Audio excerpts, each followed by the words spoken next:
10 साल में पहली बार बीजेपी ने प्रेस विज्ञप्ति निकालकर किनारा किया है कुल जरूर के बयान से। बीजेपी के अधिकांश प्रवक्ताओं की और ये जो स्टार मोदी गिद्ध है, इनकी जो बुद्धि है वो इनके घुटनों में है, इसलिए बेचारे सोच नहीं पाते हैं कि अभी तो ऊंट पहाड़ के बहुत नीचे आ रहा है, अभी तो यूटर्न पे यूटर्न लिए जा रहे हैं, अभी तो देश को नया पलटूराम मिल रहा है, अभी बहुत कुछ होगा। तत्ता जाते ही कुछ महिला पूर्व सांसदों की चेतना जाग गई है। स्मृति ईरानी बड़े दमखम के साथ आई, उन्होंने बंगाल पर बड़ा आक्रोश उगलना भी चाहिए था, बदलापुर पर गायब हो गई, एक शब्द नहीं, उत्तराखंड पर एक शब्द नहीं। कंगना रनावत ने न सिर्फ किसानों को बलात्कारी या हत्यारा कहा, उन्होंने ये भी कहा कि इस देश में जो किसान आंदोलन हो रहा था वहां पर चीन और अमेरिका बांग्लादेश जैसी अस्थिरता पैदा कर रहा था। इस पर पार्टी तो बोल नहीं सकती। इस तरह के उलझुल के बयान लेकर कंगना रनावत न बच सकती है, ना बीजेपी पलड़ा झाड़ने से बच सकती है। बीजेपी में अभी भी कुछ लोगों को ये बदगुमानी है कि हिंदू मुस्लिम करके आपको राजनीतिक लाभ मिले। एक इशू इस देश में कांग्रेस बैकफुट पर हो नहीं सकती, वो है संविधान, वो है जातिगत जनगणना, क्योंकि नरेंद्र मोदी ने इससे 10 साल मुंह मोड़ा। राहुल गांधी के खिलाफ कंगना रनौत की बोलने की क्या हैसियत है? राहुल गांधी जननायक है, कंगना रनावत क्या है इसको मुझे बताने की जरूरत नहीं, अभी नई नई सांसद चुनी गई है। बीजेपी को नाक रगड़ के अपनी गलतियां सुधारनी पड़ रही है। आरक्षण को ताक पर रखकर लैटरल एंट्री कर रहे थे, वापस लेना पड़ा। जबरदस्ती विभाजन के लिए वक्फ बोर्ड का बिल ला रहे थे, वापस लेना पड़ा। आप जैसे लोगों की आवाज बंद करने के लिए ब्रॉडकास्ट रेगुलेशन बिल आ रहा था, वापस लेना पड़ा। क्या मोदी सरकार इतनी कमजोर है कि यहाँ पर अमेरिका और चीन साजिश कर रहा है? और अगर साजिश कर रहा है तो आपने क्या कदम उठाए? एक व्यक्ति भारतीय जनता पार्टी में आज शाम को आप लाके दिखा दीजिए जो कंगना रनावत जी को डिफेंड करने के लिए तैयार हो। एक व्यक्ति ले आई, नहीं ला पाएंगे। नमस्कार, स्वागत है आपका ऑनलाइन न्यूज इंडिया पर। मैं हूं नीलू व्यास। कल कंगना रनावत ने एक बहुत बड़ा बयान दिया था, और एक ऐसा बयान जिसे कि सुनकर कोई भी सरकार का अगर कोई नुमाइंदा होगा तो वो सुनकर डर जाएगा। कुछ इस तरीके का बयान था। उन्होंने पहली बात तो किसानों को हत्यारा और बलात्कारी बताया कि जो किसान आंदोलन चल रहा था उसमें हत्याएं होती थी, उसमें रेप होता था, इस तरीके की उन्होंने बातें की। और बाद में उन्होंने कहा कि उस किसान आंदोलन को देश जो विदेश की जो बाहरी ताकतें हैं, जैसे अमेरिका और चीन की जो ताकतें हैं, वो उसमें वहां पर एक्टिव थी। तो जाहिर सी बात है कि कांग्रेस ने इसको लेकर गंभीर सवाल खड़े किए कि अगर ऐसा है तो फिर अमित शाह जवाब दे, देश के जो विदेश मंत्री हैं वो जवाब दे कि आखिर ऐसा क्यों हुआ और क्यों ऐसी बात कंगना कह रही थी।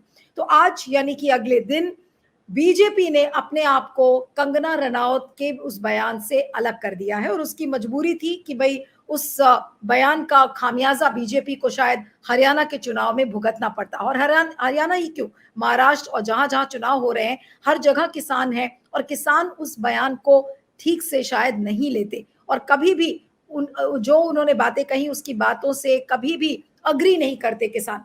तो आज कांग्रेस की सुप्रिया श्रीनेत, जो कि चेयरमैन है डिजिटल मीडिया और सोशल मीडिया हेड, उन्होंने आज एक प्रेस कॉन्फ्रेंस की थी। सुप्रिया हमारे साथ है। सुप्रिया, आपका बहुत बहुत स्वागत है। Thank you so much for joining. और आज जो प्रेस कॉन्फ्रेंस में आपने जो बात कही कि केवल ये कहने से बात नहीं बन जाएगी कि भाई पार्टी अपने आप को कंगना के बयान से अलग करती है, आपने इसमें बयान आपकी जो प्रेस कॉन्फ्रेंस थी, आपने कहा कि इसमें विदेश मंत्री और कांग्रेस बीजेपी के जो तमाम लोग हैं उनको एक स्पष्टीकरण देना चाहिए। आपको लगता है कि जब पार्टी ने अपने आप को डिस्टेंस कर लिया है तो वो पार्टी अब इसमें बयान क्यों देगी? आपको और आपके दर्शकों को मेरा नमस्कार नीलू जी। ये जो व्यक्ति हैं, जो भाजपा की चुनी हुई सांसद हैं, ये फिल्म अदाकारा रहते हुए बहुत उलझुल बातें बोल चुकी हैं। देश के किसानों के बारे में, देश की महिलाओं के बारे में, शाहीन बाग पे जो महिलाएं बैठी थी उनके बारे में, विपक्ष के नेताओं के बारे में। लेकिन तब इनकी बातों का कोई मतलब नहीं था। वो उलझुल बयान होते थे, अनर्गल बयान होते थे, उनको कोई क्यों तवज्जो देगा? वो अटेंशन अट्रैक्टिंग टैक्टिक्स थी। लेकिन अब बीजेपी की सांसद चुने जाने के बाद वो सदन का हिस्सा है। बीजेपी की तमाम सांसदों में से एक है, नेतृत्व में उनका काफी रसूख है और काफी चहेती मानी जाती है with in the circles of the BJP. तो मुझे ऐसा लगता है कि तो जो बांग्लादेश में हुआ ना, वो यहाँ होते हुए भी देर नहीं लगनी थी। अगर हमारे इतने शीर्ष नेतृत्व जो हमारे इतने सशक्त नहीं होते, यहाँ पे जो फार्मर्स प्रोटेस्ट हुए वहां पे लाशें लटकी थी, वहां पे रेप हो रहे थे। इतनी जानकार सांसद एक वक्तव्य में बोले कि अन्नदाता, इस देश के किसान, और आजाद हिंदुस्तान में किसी राजनेता ने यह शब्द का प्रयोग करने की हिम्मत नहीं करी है कि देश का किसान बलात्कारी और हत्यारा है, तो मुझे नहीं लगता चुप रहते हुए बनता है। 24 घंटे हो गए, बीजेपी का एक बयान आता है। बीजेपी बयान में कहती है ये उनका वक्तव्य है, उनको निर्देशित किया गया कि वो आगे से ऐसी बातें ना बोले। अगर आपकी पार्टी में इतनी कुत्सित मानसिकता की एक सांसद है तो उनको निकाल बाहर फेंकिए, उनसे माफी मंगवाइए कान पकड़ के, कुछ नहीं तो आप माफी मांगिए। ये पलड़ा झाड़ने से काम नहीं चलेगा। और 24 घंटे बाद पलड़ा इसलिए झाड़ा जा रहा है क्योंकि देश के युवा रोजगार मांगते हुए, किसान, मजदूर, सबने आपको सबक 2024 में सिखाया, हरियाणा आपका डब्बा गोल करने वाला है। लेकिन मेरे लिए एक और भी दिक्कत की बात है, कंगना रनावत ने ना सिर्फ किसानों को बलात्कारी या हत्यारा कहा, उन्होंने ये भी कहा कि इस देश में जो किसान आंदोलन हो रहा था वहां पर चीन और अमेरिका बांग्लादेश जैसी अस्थिरता पैदा कर रहा था। इस पर पार्टी तो बोल नहीं सकती है, इस पर तो विदेश मंत्रालय को या गृह मंत्रालय को बयान देना चाहिए कि क्या वाकई में विदेशी ताकतें हमारे देश में अस्थिरता पैदा कर रही है। क्या मोदी सरकार इतनी कमजोर है कि यहाँ पर अमेरिका और चीन साजिश कर रहा है, और अगर साजिश कर रहा है तो आपने क्या कदम उठाए हैं? अगर नहीं कर रहा है तो आप इस बयान का खंडन करिए, स्पष्टीकरण दीजिए। ये बहुत बड़ी बात है एक लोकतंत्र में बोलना कि विदेशी ताकतें इस देश में धरना प्रदर्शन करा के अस्थिरता पैदा कर रही है। और मैं अंत में एक बात बोलना चाहती हूँ, शायद थोड़ी बायस्ड हूं मैं इस मामले में, मैं एक कृषक परिवार से आती हूँ और मैंने देखा है कि किसान का जो हौसला होता है ना, वो अमूमन लोगों का होता नहीं है। धरती का कलेजा फाड़ के फसल उगाता है किसान। 700 किसानों की शहादत हुई थी और उन किसानों का प्रण था, उन किसानों की निष्ठा थी, उन किसानों की लड़ाई थी जो उन्होंने सत्याग्रह की तरह लड़ी, जिसके आगे नरेंद्र मोदी को घुटने टेक कर, नाक रगड़ कर काले कानून वापस करने पड़े। और कंगना रनावत उनको बलात्कारी और हत्यारा कह रही है। जो बार बार मीटिंग हो रही थी विज्ञान भवन में सरकार की और किसानों की, वो हत्यारों और बलात्कारियों के साथ हो रही थी। तो मेरा अपना मानना है कि इस तरह के उल जलूल के बयान देकर कंगना रनावत ना बच सकती है, ना बीजेपी पलड़ा झाड़ने से बच सकती है। ये इनकी मानसिकता का परिचायक है।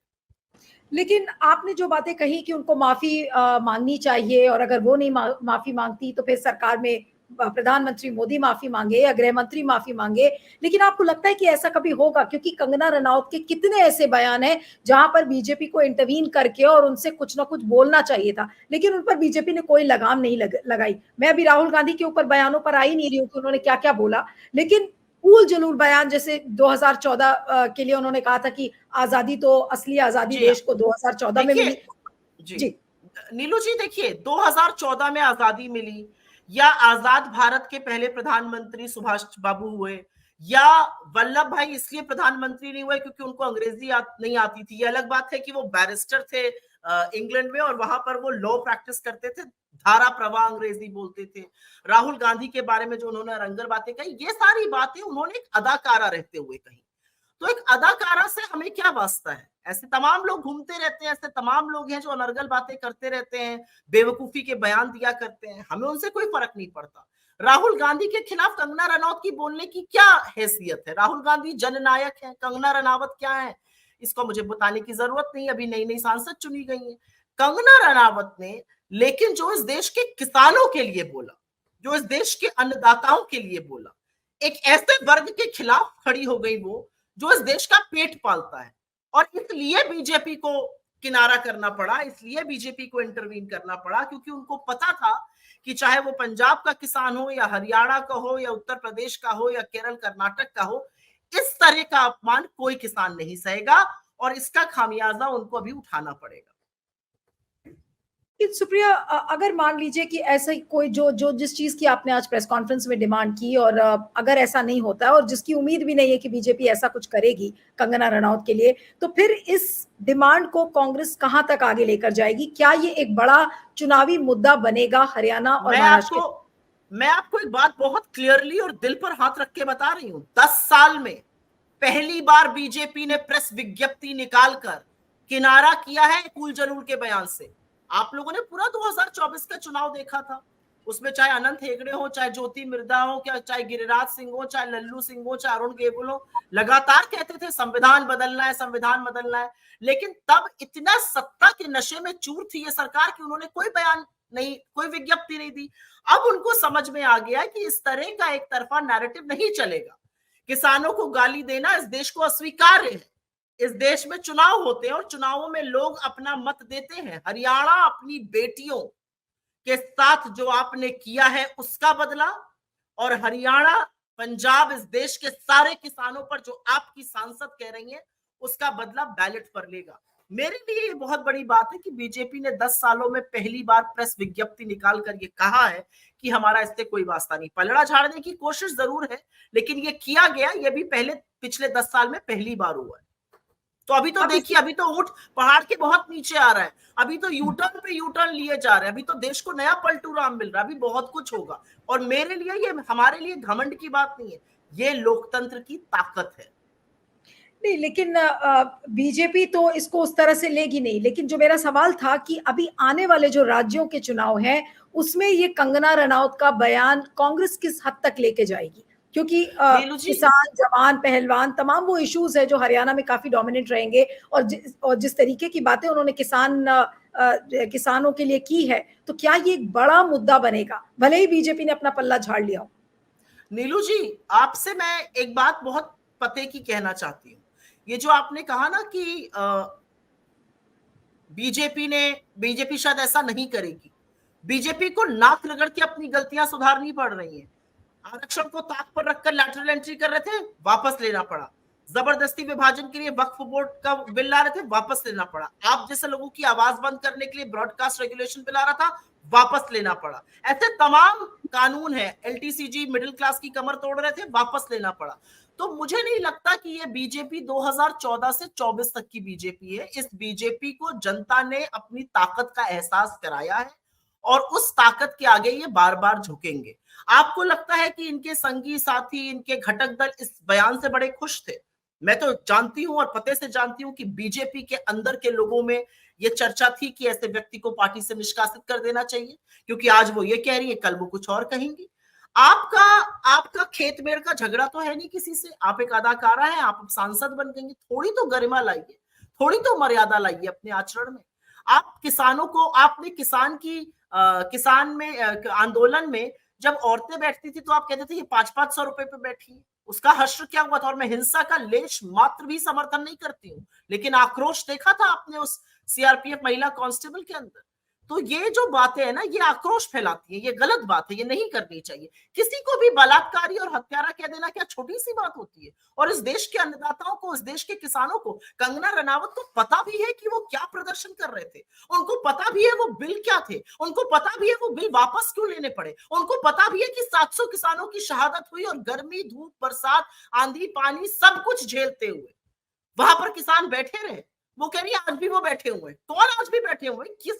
किस हद की बातें करती है, मुझे समझ में नहीं आता है। अरे हर चीज पर बोलना जरूरी नहीं है, जो चीजें नहीं पता है मत बोलिए। आप अपनी सरकार को कटघरे में खड़ा कर रही हैं। आपका ये वक्तव्य अमेरिका और चीन हमारे देश के अंदरूनी मामलों में दखल दे रहे हैं, हमारे देश में अस्थिरता पैदा कर रहे हैं, ये बहुत बड़ी बात है। एक सत्तारूढ़ दल के सांसद का ये कहना, भाजपा ने उस पर कोई टिप्पणी नहीं करी, क्योंकि भाजपा उस पर कैसे टिप्पणी करेगी? वो टिप्पणी तो सरकार को करनी पड़ेगी, स्पष्टीकरण देना पड़ेगा।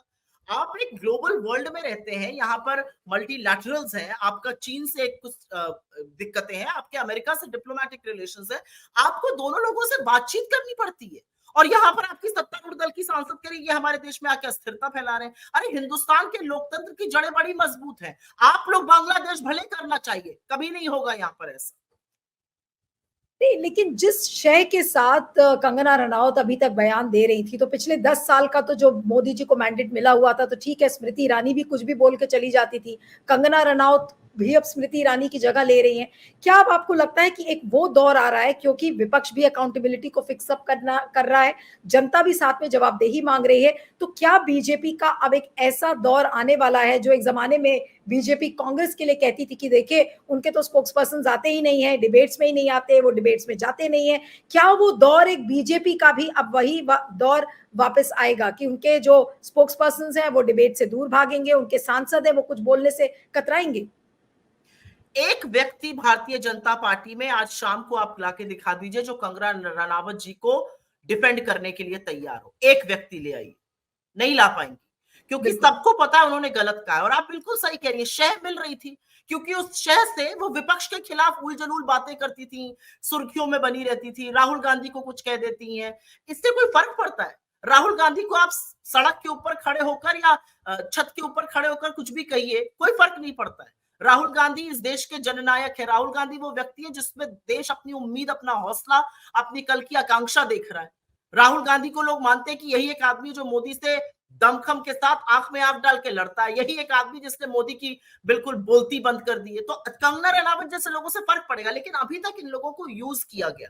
लेकिन जनता भी हिसाब बराबर करती है ना। स्मृति ईरानी ने, चाहे वो राहुल जी हो, चाहे वो उनका परिवार हो, चाहे वो उनकी माँ हो, सोनिया जी 5 बार की चुनी हुई सांसद थी, और स्मृति ईरानी ने जो अभद्रता करी थी, अमेठी ने दे दिया ना हिसाब। आपने अजय मिश्र टेनी को नहीं हटाया, आप बने रहे कि बाहुबली कर रहे थे आप। क्या किया लोगों ने? हरा दिया ना। आप खड़े रहे ब्रिजभूषण के साथ, क्या हुआ? ब्रिजभूषण का टिकट तो काटना ही पड़ा ना। अब उनका लड़का कहाँ है, कौन है, कितना आगे बढ़ेगा, किसी को नहीं पता है। ब्रिजभूषण का दबदबा तो खत्म हो गया। तो मेरा, आप प्रज्वल रेवन्ना के लिए टिकट मांगते रहे, लोगों ने क्या किया? हरा दिया ना। तो जनता पर विश्वास रखना बहुत जरूरी है। और एक चेंज बहुत बड़ा आया है कि विपक्ष अब चुप नहीं बैठता है। विपक्ष जाने दो वाला एटीट्यूड नहीं है। विपक्ष ये नहीं कहता कि कंगना ने ये गलत बोला। विपक्ष कहता है कंगना ने अगर ये गलत बोला है तो बीजेपी की जवाबदेही तय होगी। अगर किसानों को हत्यारा और बलात्कारी कहा है तो बीजेपी को कान पकड़ के माफी मांगनी पड़ेगी। अगर अमेरिका और चीन पर बोला है तो सरकार को स्पष्टीकरण देना पड़ेगा। अब विपक्ष भी हमलावर है, विपक्ष भी जवाबदेही फिक्स करता है। Give credit where it's due, और मुझे लगता है ये इंपॉर्टेंट चीज है। सुप्रिया, आपने एक और वो तमाम लोग, और नीलू जी, मैं यहाँ पे बात बोलना चाहती हूँ, वो तमाम लोग सोशल मीडिया पर जो इस बात को लगातार उठा रहे थे, वो हमारे वॉलंटियर्स हैं, कुछ न्यूट्रल लोग हैं, कुछ पत्रकार हैं आपके जैसे सम्मानित, मैं उनका साधुवाद करती हूँ, क्योंकि मेन स्ट्रीम मीडिया में तो ये खबर नहीं थी। मेन स्ट्रीम मीडिया में ये खबर शाम को बनी। मेन स्ट्रीम मीडिया सुबह तक ये खबर नहीं करता था। मुझे फोन करके कुछ एजेंसीज रोज सवेरे बाइट मांगती हैं। कंगना जी पर बाइट किसी ने नहीं मांगी। मैंने खुद फोन करके पूछा, भाई कंगना जी एजेंडा नहीं है क्या? कंगना जी एजेंडा नहीं थी, क्योंकि बीजेपी असहज थी इससे। तो सोशल मीडिया का जो प्रभाव है, सोशल मीडिया पर जो हमारी डोमिनेंस है, जिस तरह से हम नैरेटिव उठाते हैं, उसका बहुत प्रभाव दिख रहा है आपको ग्राउंड पे। बिल्कुल नहीं सुप्रिया, लेकिन क्या अब समय नहीं आ गया कि जो बीजेपी के एलाइज हैं, चाहे वो चंद्रबाबू नायडू हो, चाहे नीतीश कुमार हो, चाहे चिराग पासवान हो, अब अगर कोई भी ऐसा इशू आता है तो क्या आप लोग उन एलाइज को भी मजबूर करेंगे कि भाई वो कोई ना कोई बयान दें? मैं रिजर्वेशन वाले इशू पे बाद में आऊंगी। चिराग पासवान ने तो उस पर एक स्टैंड लिया ही है, अब उनकी मजबूरी कही है जो भी है, क्योंकि बिहार में चुनाव है और उसको देखते हुए उन्होंने एक स्टैंड लिया। लेकिन अब जैसे कंगना रनौत का इशू था, ये छोटा मोटा इशू नहीं था, और आपने सही कहा कि इसे गोदी मीडिया ने तो बिल्कुल कवर ही नहीं किया, उसको तवज्जो नहीं दिया। लेकिन क्या आप लोग एलाइज पर भी प्रेशर बनाएंगे कि वो इस तरीके के सवाल तो करें कम से कम मोदी जी से? नीलू जी, हमें प्रेशर बनाने की जरूरत नहीं है। प्रेशर एलाइज खुद फील कर रहे हैं। आपको क्या लगता है चिराग पासवान जी क्यों कास्ट सेंसस की बात कर रहे हैं? क्योंकि उनको पता है कि ये देश की डिमांड है। एक बहुत बड़ा चैनल है टीवी टुडे ग्रुप, उन्होंने मूड ऑफ द नेशन सर्वे किया। एक बहुत बड़ी बात सामने आई कि 78% के करीब 75-78% के बीच में लोग जातिगत जनगणना चाहते हैं, जबकि उनका जो पूल था सर्वे का, शायद वो लोगों का ना रहा हो, और ये मांग करने वालों की संख्या बढ़ रही है। तो सबको पता है मूड ऑफ द नेशन क्या है। सबको पता है कि आज एमएसपी की लीगल गारंटी की मांग 60% लोग कर रहे हैं। सब जो पूछे गए वो किसान थोड़ी थे। तो मेरा अपना मानना है कि इस सबको मद्देनजर रखते हुए हमें एलाइज को जाने की क्या जरूरत है। एलाइज तो गलती कर ही रहे हैं ऐसे पापियों का सपोर्ट करके, और एलाइज को भी बख्शेगी नहीं जनता।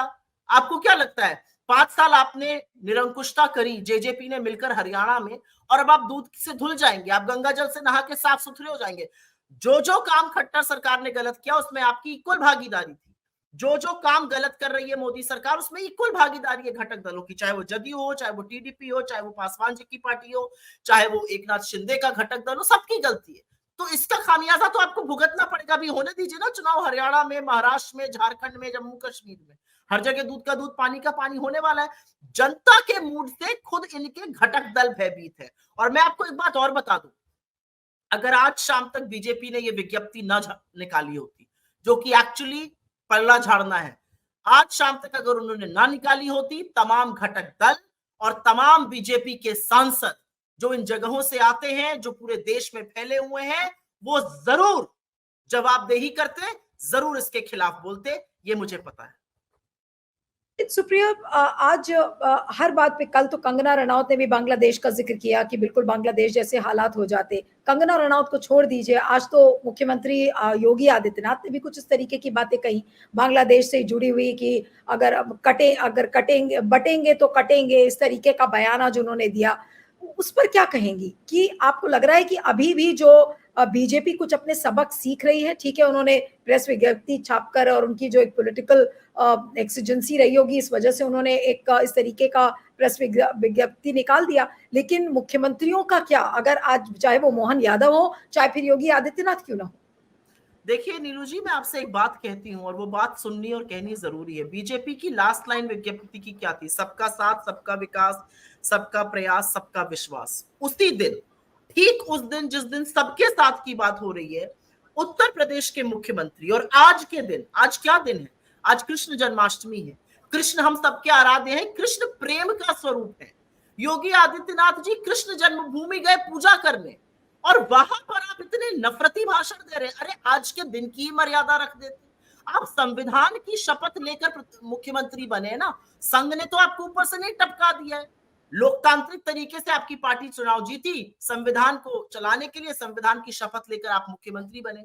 बीजेपी में अभी भी कुछ लोगों को यह बदगुमानी है कि हिंदू मुस्लिम करके आपको राजनीतिक लाभ मिलेगा। वो लोग शायद अभी तक नहीं समझे हैं कि 2024 में इस देश ने आपके नफरत के एजेंडे को हरा दिया है। देश रोजगार की बात कर रहा है, देश हिस्सेदारी की बात कर रहा है, देश आर्थिक असमानता की बात कर रहा है, देश महंगाई की बात कर रहा है, देश महिला सुरक्षा की बात कर रहा है। आप इन सब बातों से इतर बात करते हैं, बटेंगे कटेंगे, ये शब्द होने चाहिए मुख्यमंत्री के। और क्या करेगी बीजेपी? अब एक और प्रेस विज्ञप्ति निकालकर बोलेगी ये उनके अपने वक्तव्य, इससे हमारा लेना देना नहीं है। तो मेरा अपना मानना है कि ये जो in English there is a saying which says it has run its course and there are now diminishing returns. ये जो नफरत का एजेंडा था ना, 10 साल चल चुका है। ये मोहब्बत का देश है। ये देश वो देश है कि जन्माष्टमी के दिन बुरखे में एक औरत अपने 2 बच्चों को, एक को कृष्ण और एक को गोपी बनाकर स्कूल ले जा रही है। ये वो देश है कि जब आज घर के नीचे कृष्ण जन्म का उत्सव मनेगा तो सारे लोग इकट्ठा होंगे, सब लोग पंचामृत पिएंगे। तो मुझे ऐसा लगता है कि ये जो चीजें हैं, ये बीजेपी के डीएनए में नफरत है, लेकिन इसी डीएनए को देश नकार रहा है। देखिए ना आप, तो उत्तर प्रदेश के मुख्यमंत्री को लगता है कि वो बुलडोजर चलाकर, मुस्लिमों के खिलाफ कुछ बोलकर 86% आबादी को कोई काट देगा। मतलब ये हिंदुओं को कितना मूर्ख समझते हैं, मुझे तो ये समझ में नहीं आता। और वो कौन हिंदू है जो इनका समर्थन करते हैं? क्योंकि ये आपको मूर्ख, महामूढ़ समझते हैं, आपको ये बिल्कुल बुद्धिहीन समझते हैं। जब आप 86% आबादी को कह रहे हैं कि आप काट दिए जाएंगे, अरे वही 86% आबादी खड़े होकर कह रही है हमारी गिनती करो। वो गिनती करने की आपकी हैसियत नहीं है। गिनती से भटकाने के लिए तुम काट दिए जाओगे। कैसे काट दिए जाएंगे भाई? लेकिन सुप्रिया, जो आज अब रिजर्वेशन वाले मुद्दे पर आती हूँ, क्योंकि उस पर भी काफी जातिगत जनगणना और रिजर्वेशन को लेकर इस समय बातचीत हो रही है। बार बार कर्नाटका का एग्जाम्पल दिया जाता है कि भाई अगर जातिगत जनगणना को लेकर कांग्रेस इतनी सीरियस है तो फिर कर्नाटक के मुख्यमंत्री उस डेटा को क्यों नहीं रिलीज करते जो एसईसी हुआ था, जो सोशियो इकोनॉमिक कास्ट सेंसस हुआ था। बार बार कांग्रेस से इस चीज को लेकर सवाल किए जा रहे हैं। आज भी मैं जितने टीवी चैनल्स पर देख रही थी, इसी पर ही आज इस पर बहस हो रही है और लगातार कांग्रेस से ये सवाल किए जा रहे हैं। तो क्या सवाल किया जा रहा? सॉरी, जो कर्नाटक की सरकार ने जो सोशियो इकोनॉमिक कास्ट सेंसस कराया था, तो बार बार ये कहा जा रहा है कि भाई उसके फिगर्स को पब्लिक डोमेन में क्यों नहीं डाला जा रहा है, अगर कास्ट सेंसस को लेकर इतना ही सीरियस है राहुल गांधी। तो बार बार बीजेपी के प्रवक्ता तमाम जो गोदी मीडिया के चैनल्स हैं वो ये सवाल लगातार कांग्रेस से कर रहे हैं। तो क्या कांग्रेस आपको लगता है कि इस इशू पर बैकफुट पर है, या आप वाकई में एक इसका बढ़िया काउंटर नैरेटिव अभी आने वाले दिनों में जैसे जैसे अगर जी। एक इशू इस देश में कांग्रेस बैकफुट पर हो नहीं सकती, वो है संविधान, वो है जातिगत जनगणना। क्योंकि नरेंद्र मोदी ने इससे 10 साल मुंह मोड़ा, तमाम तरीके के बहाने बनाए। इस दुनिया के 143 देशों में कोविड के बावजूद जनगणना हो जाती है, भारत में जनगणना नहीं हो पा रही है। एक फुट पर जिस पर हम बैकफुट पर नहीं हो सकते वो ये इशू है, और ये मैं डंके की चोट पर कहती हूँ। बीजेपी की अधिकांश प्रवक्ताओं की और ये जो स्टार गोदी गिद्ध हैं, इनकी जो बुद्धि है वो इनके घुटनों में है, इसलिए बेचारे सोच नहीं पाते हैं ढंग से। जातिगत जनगणना की बात करेंगे तो कर्नाटक जाएंगे। 17 जगह आपकी सरकारें हैं ना, किसी एक जगह करा लीजिए। कर्नाटक का डेटा भी हम निकालेंगे, हम नए सिरे से करा भी रहे हैं। हमने तेलंगाना में भी ऑर्डर दे दिया है, हमने राजस्थान में सरकार जाते जाते ऑर्डर दिया कि जातिगत जनगणना हो। इस देश में जातिगत जनगणना इसलिए होनी जरूरी है क्योंकि देश के लोग कह रहे हैं हम कितने हैं और हमारी क्या हिस्सेदारी है, वो जानना चाहते हैं। और मैं इस एक दुख के साथ आपको एक बात बताती हूँ। आजादी के 78 वर्ष हम मना रहे हैं, 78वां स्वतंत्रता दिवस मनाया, और मध्य प्रदेश में एक सरपंच दलित है, वो जब दफ्तर आती है तो उससे कहा जाता है अगर कुर्सी पर बैठने का शौक है तो घर से कुर्सी लेके आओ। वो चुनी हुई रिप्रेजेंटेटिव है, वो पंचायती राज में 1/3 जो महिलाएं हैं उनको रिप्रेजेंट करती है, वो निर्वाचित सदस्य है। हैसियत कैसे हो रही है लोगों की कहने की? क्योंकि वो दलित है। इसको खत्म करना है, इसलिए जातिगत जनगणना जरूरी है। इस इशू पर तो हम बैकफुट पर हो ही नहीं सकते। इस इशू पर हमने बीजेपी को उनकी नानी याद दिला दी। सुप्रिया, लेकिन एक इशू और भी है और बहुत ही गंभीर मसला है कि बीजेपी बार बार पश्चिम बंगाल में जो 31 साल की जो ट्रेनी डॉक्टर थी उससे जो दरिंदगी की गई उसको एक बड़ा इशू बनाती है, लेकिन महाराष्ट्र के बदलापुर का जो इंसिडेंट है उस पर बिल्कुल खामोश रहती है, उस पर कोई एक्शन नहीं लिया जाता। ना बीजेपी की सांसद उस पर बोलती हैं, वो तो हमें एक्सपेक्ट भी नहीं करना चाहिए कि वो लोग कोई बोलेंगे।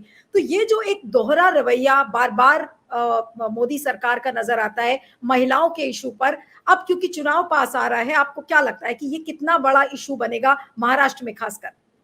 मैं आपसे एक बात दिल से कहती हूँ और ये बात कहनी जरूरी है। जो बंगाल में हुआ उस दरिंदगी को देखकर सबकी रूह कांप गई। जो बंगाल में हुआ उसने इस देश की आधी आबादी को ये पूछने को मजबूर किया कि अगर मैं मजदूर हूं, अनपढ़ हूं, खेत में काम कर रही हूं तो मेरा रेप हो रहा है, मैं नाबालिग बेटी हूं, स्कूल में मेरा रेप हो जाता है, मैं 9 से 5 की नौकरी करके अपनी कैब से घर आ रही हूं, मेरा रेप हो जाता है, डॉक्टर है, पढ़ लिख कर एक मुकाम पर पहुंची, उसका अस्पताल में जघन्य रेप होता है और उसके बाद बर्बरता से उसकी हत्या कर दी जाती है। कांग्रेस ने जवाबदेही मांगी बंगाल सरकार से। हमको लगा गलत हो रहा है, लीपापोती की अगर कोशिश हो रही है, हमने बोला, हमने वहां पर भी प्रदर्शन किया, हमने बदलापुर में भी प्रदर्शन किया। बीजेपी बंगाल पर आक्रामक है, लेकिन बदलापुर का नाम सुनते ही सांप सूंघ जाता है। क्यों सूंघ जाता है? क्योंकि आपकी वहां पर सरकार है।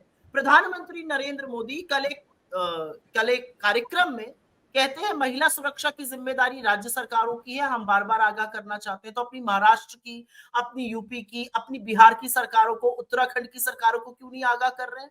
गोदी गिद्ध बंगाल पर ज्ञान देंगे और देना चाहिए। 10 नहीं 100 शो करिए, 1 शो तो करिए बदलापुर पर, 1 शो तो करिए उत्तराखंड की उस नर्स पर, 1 शो तो करिए मुजफ्फरपुर पर। और मुझे इस बात का दुख है कि नरेंद्र मोदी जिन्होंने संरक्षण दिया ब्रजभूषण को, कुलदीप सिंह सेंगर को, चिन्मय आनंद को, सक्षम पटेल को, कुणाल पांडे को, आनंद चौहान को जो IIT BHU के लड़के थे, प्रज्वल रेवन्ना को, जिनकी आंखों के सामने, जिनकी सहमति से बलात्कारी और हत्यारे रिहा हुए गुजरात में, बिल्किस के बलात्कारी, जिनकी सहमति से राम रहीम पिकनिक मंगा के चला जाता है, जिनकी सहमति से आसाराम पैरोल पे निकल आता है। मैं जानना चाहती हूं, आप महिला सुरक्षा की बात करिएगा। अगर नजीर बनाई होती, अगर संरक्षण ना दिया होता, अगर हमारी बेटियों को बोला होता कुछ हो जाए तुम्हारे साथ खड़ा रहूंगा, चाहे वो हमारी पार्टी के भी लोग हों, उनको निस्तो नाबूद करूंगा, वो कर नहीं पाया आप। और आप महिला सुरक्षा पे बात करते हैं। और आपने कहा कि आशा भी नहीं करनी चाहिए बीजेपी MP से, बिल्कुल सही कहा। लेकिन सत्ता जाते ही कुछ महिला पूर्व सांसदों की चेतना जाग गई है। स्मृति ईरानी बड़े दमखम के साथ आई, उन्होंने बंगाल पर बड़ा आक्रोश उगलना भी चाहिए था। बदलापुर पर गायब हो गई, एक शब्द नहीं। उत्तराखंड पर एक शब्द नहीं, मुजफ्फरपुर पर एक शब्द नहीं, बिहार पर एक शब्द नहीं। तो आप रेप भी, तेरा रेप वर्सेस मेरा रेप करिएगा, आप रेप भी चश्मा पहनकर देखिएगा। 10 सालों में आपको पहली बार महिला सुरक्षा पर बोलने का मौका मिला, मणिपुर पर आप बोल नहीं पाए, और आप बात करते हैं महिला सुरक्षा की, आप कहते हैं राज्य सरकारों की जिम्मेदारी होनी चाहिए। तो लगाइए जिम्मेदारी, उत्तराखंड से लेके उत्तर प्रदेश, बिहार, मणिपुर, हर जगह जिम्मेदारी लगाइए। सुप्रिया, बस अब एक आखिरी सवाल है, उसके बाद आपको जाना है कि आज जो एक पिक्चर ऑफ द डे था, वो था 35 फीट ऊंचा जो शिवाजी का जो स्टैचू था, आज जो कोलैप्स कर गया महाराष्ट्र के सिंधुदुर्ग इलाके में। उसको लेकर तमाम इंफ्रास्ट्रक्चर को लेकर लगातार सवाल खड़े हो रहे हैं, और अब ये महाराष्ट्र में जो ये चीज दिखी है, इस पर क्या कहेंगी अंत में? 4 दिसंबर 2023 को प्रधानमंत्री ने 3 तिगाड़ों के साथ, एकनाथ शिंदे, अजीत पवार, देवेंद्र फडणवीस, राजनाथ सिंह, इन सब के साथ खड़े होकर इन लोगों ने मूर्ति का अनावरण किया था सिंधुदुर्ग में। 9 महीने ये मूर्ति नहीं रह पाई और मूर्ति ध्वस्त हो गई। और मैं आपको एक बात बताना चाहती हूं, जब मैं वो पिक्चर लगा रही थी 2 मिनट को मुझे लगा कि मैं नहीं लगा सकती, मैं शिवाजी को ध्वस्त नहीं दिखा सकती। शिवाजी मराठा गौरव नहीं, शिवाजी हृदय सम्राट है इस देश के। छत्रपति शिवाजी की मूर्ति को ध्वस्त करने का बदला तो लेगी महाराष्ट्र सरकार, लेकिन क्या ये पहली कोई मूर्ति ध्वस्त हुई है? पुल का इनॉग्रेशन आज होता है, कल गिर जाता है। तमाम एयरपोर्ट का इनॉग्रेशन मोदी जी ने चुनाव के दौरान किया, गिरे जा रहे हैं, ढहे जा रहे हैं। ये हो क्या इस देश में? मतलब ये कौन सा इंफ्रास्ट्रक्चर बन रहा है? आपके भ्रष्टाचार ने, आपने 900 करोड़ पे कॉरिडोर बनवाया, पहली बारिश नहीं झेल पाया। यहाँ का कॉरिडोर क्या बोलते हैं, उज्जैन का, आपने राम मंदिर में पानी टपकते हुए हमने देखा, वहां पर शिखर से पानी टपक रहा था। तो मेरा मानना है कि आपने ना इंसानों को छोड़ा है, ना हमारे महापुरुषों को छोड़ा है, ना भगवान को छोड़ा है, अपने भ्रष्टाचार से किसी को तो छोड़िए। मतलब हर व्यक्ति के लिए जो इस देश के गौरवशाली इतिहास में आस्था रखता है, उसके लिए शिवाजी की वो ध्वस्त मूर्ति, वो ध्वस्त प्रतिमा, जिसमें शिवाजी के धड़ से उनकी बाह और उनका सर अलग है, औरंगजेब वो काम नहीं कर पाया जो इन्होंने करके दिखाया। चलिए Supriya, thank you so much for joining and a very happy Janmashtami to you. Thank you to all your viewers too. Thank you Supriya.